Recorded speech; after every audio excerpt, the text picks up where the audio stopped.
A lot more questions than we have answers now, 2 weeks removed from the public assassination of Turning Point USA founder Charlie Kirk, right?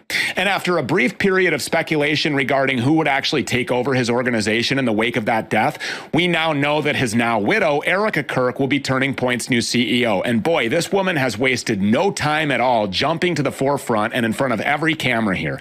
Since the immediate aftermath of Charlie Kirk's death, I think his body maybe had been cold for a few hours, and TPUSA, seemingly under the direction of Erica Kirk, has been sending out constant fundraising emails. Have you received them?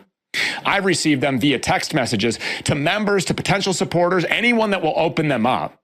And it's hard to honestly say at this point, with the risk of sounding insensitive, that this woman isn't monetizing her husband's death. Honestly, you really can't say that, actually, because that's exactly what she's doing. She's taking up the mantle of her husband. She's leading Turning Point forward out of the storm.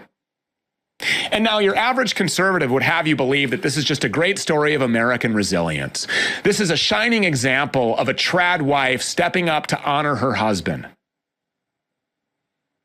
Well, we're not buying that, because there's a whole lot more to this story than meets the eye. And quickly as things move, it's hard to believe that any of this has happened organically or in a vacuum, especially when we start to consider the background of both Charlie Kirk and Erica Kirk and their respective family members. Who are these people? Where did they come from? How did they so rapidly rise to prominence and political influence? Who was funding them? Who was propping them up? And when you put your emotions aside and you look at these things objectively, their backgrounds begin to give us just a couple of clues. It's weird enough that Charlie Kirk's father was a top architect on Trump Tower. But that's nothing in comparison to the information that we're about to go over regarding Charlie's wife, now widow Erica, who was closely connected to Donald Trump and other power brokers, independent and long before meeting Charlie. We've talked before about how Erica Kirk is an actress, a reality TV romance actress to be exact. And most of you probably already know that she was crowned Miss Arizona USA, a pageant that at the time was owned and operated by none other than Donald Trump. Erica Kirk was actually invited to compete personally in these Miss USA pageants by Donald Trump himself. She was recruited by Donald Trump, exactly how Trump used to recruit girls around Palm Beach County, Florida, along with Jeffrey Epstein. She was employed by Donald Trump when she met Charlie Kirk on her pilgrimage to Israel. And that's when she entered into, or at least made the introduction into, a relationship with Charlie Kirk.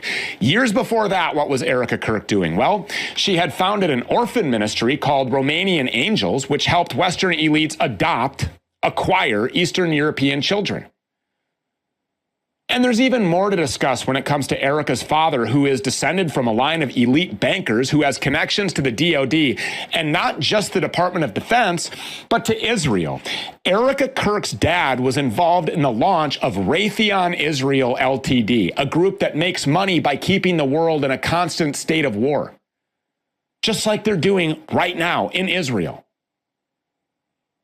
Now, cue up this video. This video right here gives you a pretty good rundown of exactly who Erica Kirk is. You can kind of see for yourself why we should be asking a whole lot more questions. Take a look. Erica Kirk has deep connections to Jeffrey Epstein, Donald Trump, and the state of Israel. The supposed grieving wife and mother is going to be taking over Turning Point USA. So here's some facts about her that I think the public has a right to know and that nobody else is reporting on. Around 2009 to 2010, even though Erica had never modeled before or participated in a beauty pageant, she received an invitation in the mail to participate in the Miss USA beauty pageants, which were owned by Donald Trump. In 2012, she won the Miss Arizona competition.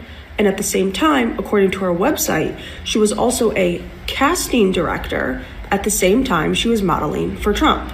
In 2006, she started a ministry when she was just 17 years old.